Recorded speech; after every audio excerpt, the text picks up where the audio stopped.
Hi there, Kevin McNew with Quantum Hedging with my colleague Cy Monley, and we're here on February 9th after our model run over the weekend.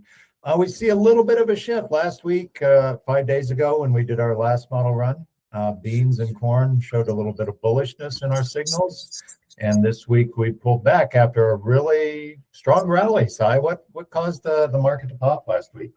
Well, I think, Kevin, global macro stuff that's in our models.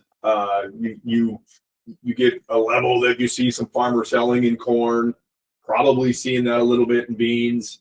But the models really are, a little bit bullish last week, a little bit less, more bearish this week.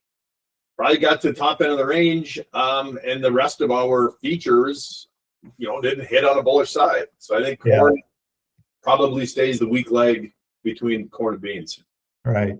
And, just to be clear, we're forecasting these out 30 days. So there's a lot of things that can shift. But right now, energy is something we're paying attention to. Our models, especially for corn right now, are responsive to what's going on in the energy sector.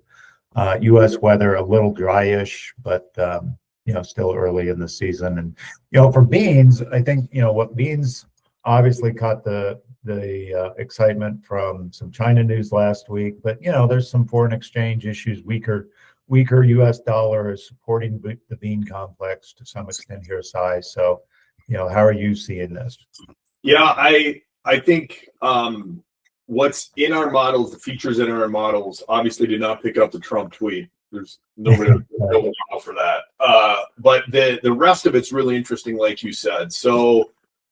Right. If the dollar keeps coming down and our foreign exchange, the rest of, think of Brazil real, those are going to have a factor on buying.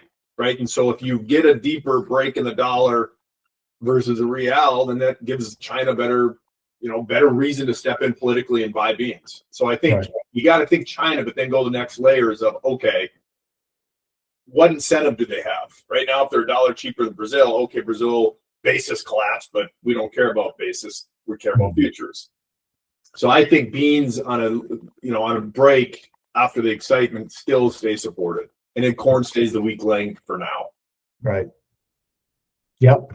Well, hey folks, that's what we've got this week. As always, visit us online, quantum-hedging.com, to learn how we can help you with your trading strategies and use AI and machine learning to give you some really objective metrics for trading. That's how we deploy it here is, our traders use it just like Cy and other traders in our organization. So have a good week, everyone. We will talk to you next time.